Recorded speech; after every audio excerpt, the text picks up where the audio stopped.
What's up, guys? So today we are comparing Marry My Husband, Twinkling Watermelon. Reason why we're doing so, it was the most controversial K dramas I was posting at the same time because I wanted to watch Marry My Husband, and a lot of folks were piping up Twinkling Watermelon as the best K drama of 2023. And now that I've watched both, here's my thoughts. So right off the jump, I'm going to say that Twinkling Watermelon is a superior written show. It's not even close when it comes to a strictly writing perspective. You don't. So I'm going to say spoilers at the end and do soft explanations in the beginning. So you don't see the type of plot it's about to be, like, at all. And then it happens. The first part of it happens. And you're like, oh, that's a surprise. I didn't see that coming.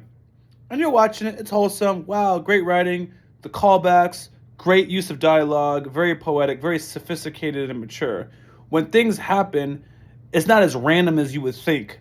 You know, it's very cohesive writing. What gets me is, remember, I told you, the first surprise is like, oh, I didn't think this was going to be this kind of show. It's the second surprise. You're like, I knew it was going to be this kind of show, but I didn't know it was going to be also this kind of show. Nah, that is crazy. And it also has a superior ending because the ending has questions. Not everything is right. You still get punched in the gut. You have closure, but a lot of questions, but you feel good. And even then, I've seen these sad scenes and they just milk, but the sadness is not wasted. The sadness is used for growth. Phenomenal. Marry My Husband, I like that more. See how I perk up? I simply enjoy Marry My Husband more because it's emotionally toxic and just driven. You got to see how the next event unfolds. You got to see the get back. These characters are so trash. You're like, you can't be that trash. And then there's levels to the trash. And then among the trash, you find yourself rooting for more trash or this trash over that trash. You find that this person is supposed to be greater. You think that people are greater than they are, and they're just not. They're just trash. That's all there is to it. And that's exciting. Workplace dynamics, it's just exciting. Twinkling Watermelon, even though Twinkling Watermelon has the better quality writing, and that's without, it's not even close, in my opinion. It's a lot of happy feelings and sadness.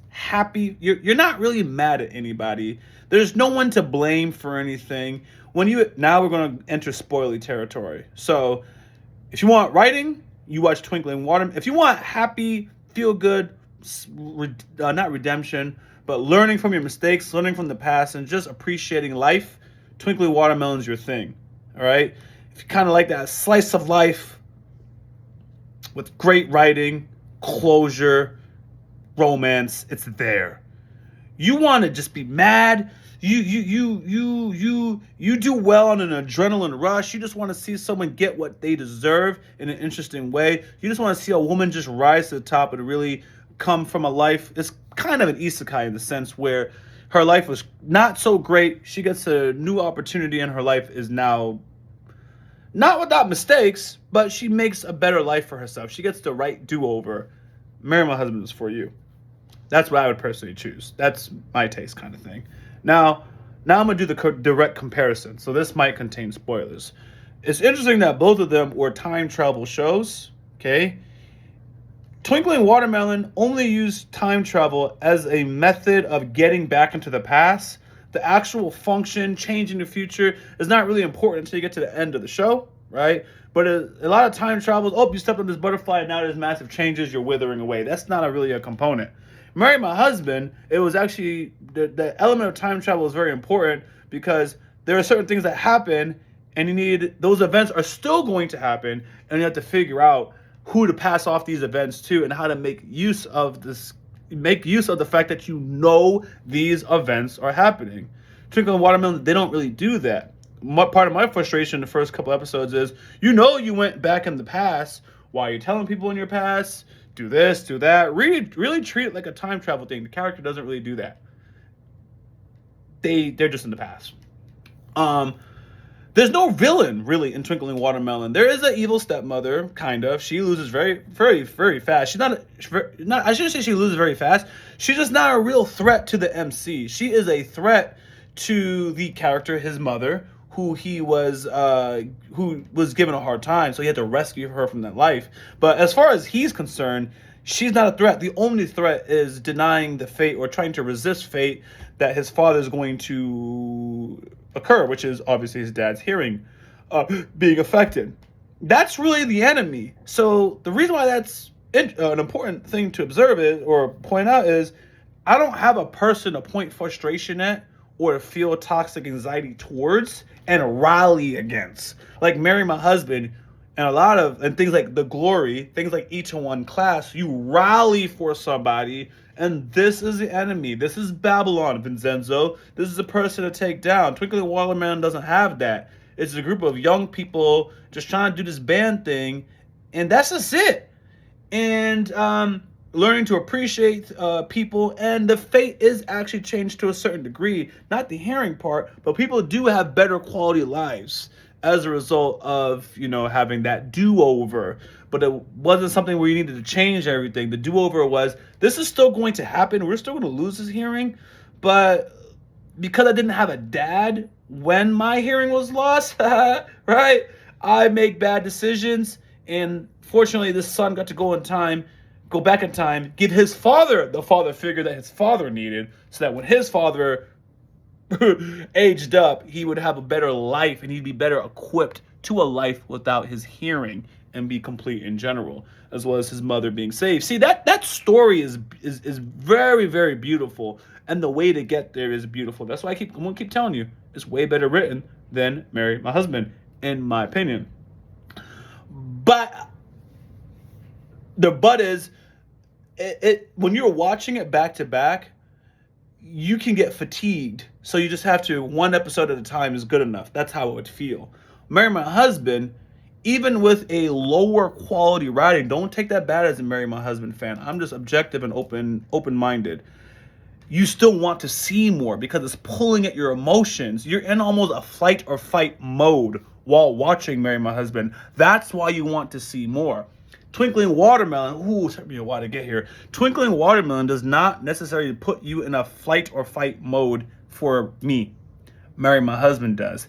That's why it's a more fun show to watch, the more fun show to talk about. It's exciting, it's dynamic. Twinkling Watermelon is more like, oh, this is so sweet, this is so sad. Oh, this is so happy. Oh, it feels so good. That's the difference.